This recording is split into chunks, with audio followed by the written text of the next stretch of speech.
Allies of former President Jacob Zuma say that the courts are being used as political tools to try and destroy him. It's after the High Court in Pretoria set aside his medical parole yesterday. Both Zuma and the Correctional Services Department have now announced that they'll be appealing that ruling. Let's get you a sense of the situation on the ground. Nkosikhona Duma is in Nkanda for us, where there are threats of mass action. But first, we start with Karinda Jagmohan, who's in Durban for us. And Karinda, before we look ahead, perhaps let's take a glance back. Take us through some of the salient moments that got us to where we are now.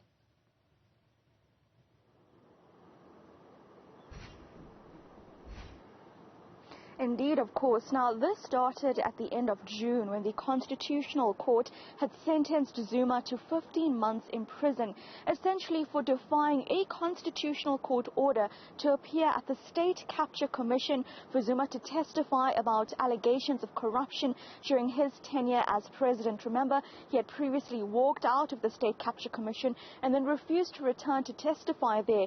Thereafter, the Zondo Commission took this matter to the Constitutional Court. Now, Zuma was given a deadline to hand himself over to authorities by the 7th of July. And just after midnight, on the morning, early hours of 8th July, we saw a convoy of luxury vehicles carrying Zuma into the Escort Correctional Services for him to start serving those 15 months behind bars. In the midst of that, a number of people had rallied in Nkanda, saying that they would defend Zuma with their lives from being incarcerated.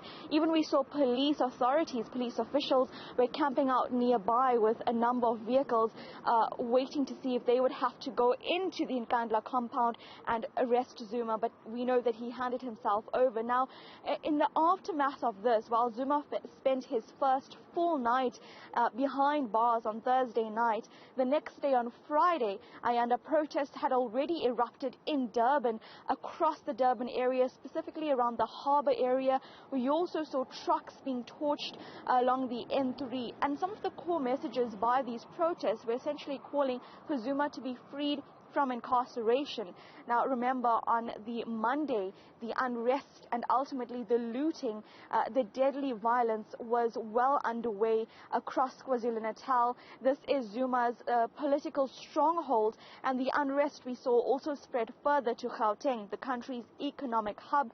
We know that over 300 people died during this period of violence and ultimately costing the economy billions of rands because of the damage to infrastructure and the looting that followed. Zuma was released from incarceration via medical parole on the 5th of September.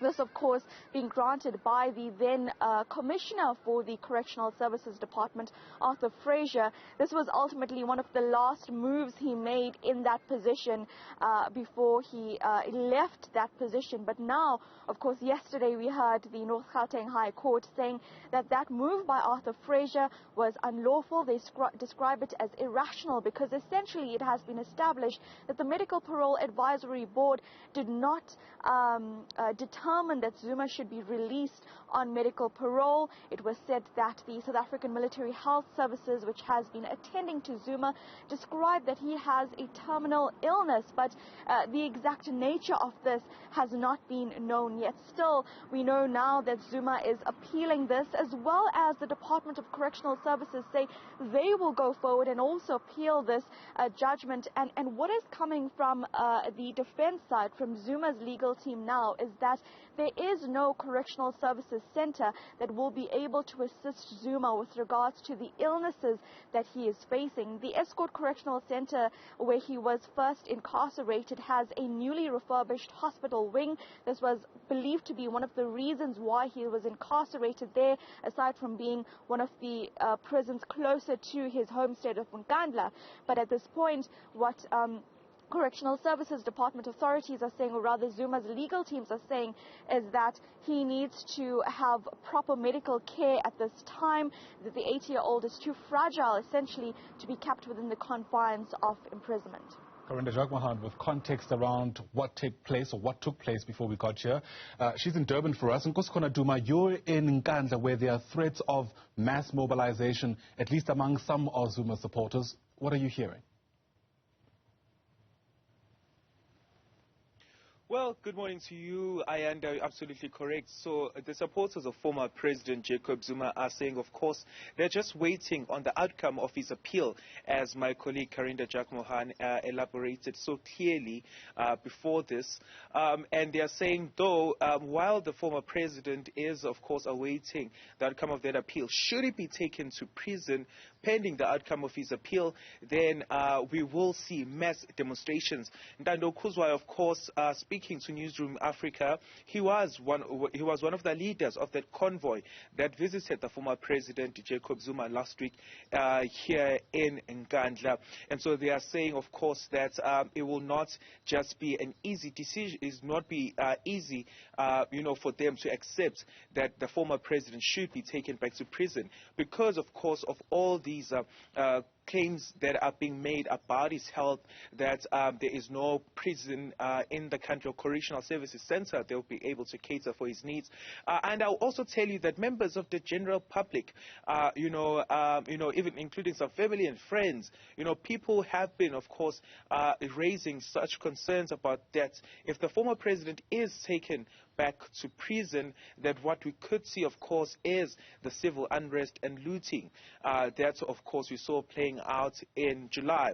And so today is going to be very interesting because later on we plan to catch up with the Premier of KwaZulu-Natal, Sihle Zikalala, and it's also good that the security cluster as well will be meeting today, because then we can get to understand the kind of intelligence, the kind of details that are emerging, because from what we can observe as well, I understand that there are discussions that are being held following the North Gauteng High Court decision, and we know that the South African Human Rights Commission has been holding, investigative hearings into the July unrest and civil unrest. The police minister, also the Premier of KwaZulu-Natal, Sihle Zikalala, have gone there to say that, look, they were not supplied with any intelligence information from crime intelligence within the police, and that, of course, all of that which happened, of course, with them not being satisfied with the right information. In fact, they said that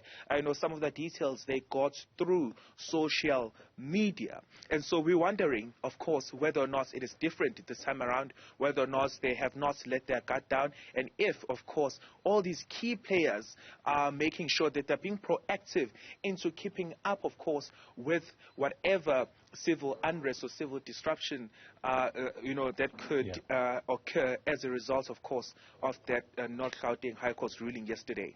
Nkosikhona Duma, live to us there from a misty Nkanda, Karinda Jagmohan in Durban, both our colleagues in KwaZulu-Natal. To both of you, thanks very much indeed.